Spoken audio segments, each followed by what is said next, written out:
Sauf que le problème maintenant, c'est que pour une personne qui n'a pas d'expérience et qui n'a pas cette fibre ou qui n'est en réalité pense connaître le business parce qu'il a déjà fait un petit peu d'argent mais qu'il ne le connaît pas en réalité, il voit l'argent qui sort de sa poche, il voit l'argent qui en rentre, mais il voit pas l'argent qui rentre pas. C'est-à-dire qu'aujourd'hui, si on va dire une personne, on va faire des calculs simples, hein, une personne a lancé une campagne de publicité, il y a 100 personnes qui se sont inscrites, elle était censée appeler ces personnes-là, elle les a jamais appelées. Chaque prospect était qualifié, donc c'était pas des prospects comme ça, des touristes, et avait une valeur entre, on va dire, 900 et plus de 2000 euros.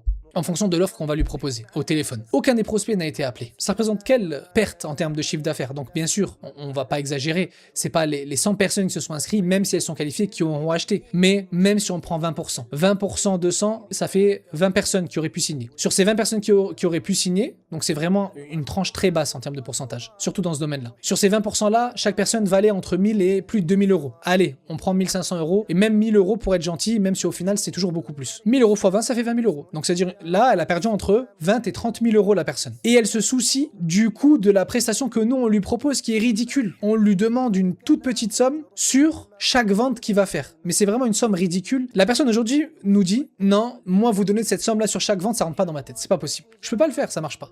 Comment la personne, elle calcule? Là, maintenant, je vous ai montré, je vous ai donné les tenants et les aboutissants. Est-ce que le calcul, il est bon ou est-ce qu'il est mauvais? Le calcul, il est extrêmement mauvais. Parce qu'aujourd'hui, donner 100 euros sur chaque vente, donc déjà, il perd pas d'argent. Parce qu'il paye que en fonction des ventes. Des ventes que très certainement lui aurait pas pu faire. Parce que son système il est pas optimisé, il y a plein de personnes qui passent entre les mailles du filet qui sont jamais appelées dans son business à lui. Lui, il voit pas les 20 ou 30 000 euros qu'il a perdu le mois dernier, mais il n'arrive pas à concevoir de donner 10 ou 15 fois moins que ça sur chaque vente. Et la personne, on lui explique, t'as perdu autant d'argent là, on le sait. T'as perdu autant d'argent là, on le sait, et là également. Ça représente combien d'argent par rapport à 100 euros par vente? Et cet argent-là, si le système que nous on te propose, tu l'as toujours pas mis en place, il est pas optimisé, tu vas continuer à perdre de l'argent. Il nous dit, moi, ça rentre pas dans ma tête de vous donner autant d'argent pour chaque vente. À partir de ce moment-là, on peut que comprendre que, ok, barakallahu fik, qu'Allah te facilite, on fait demi-tour et on va chercher quelqu'un d'autre.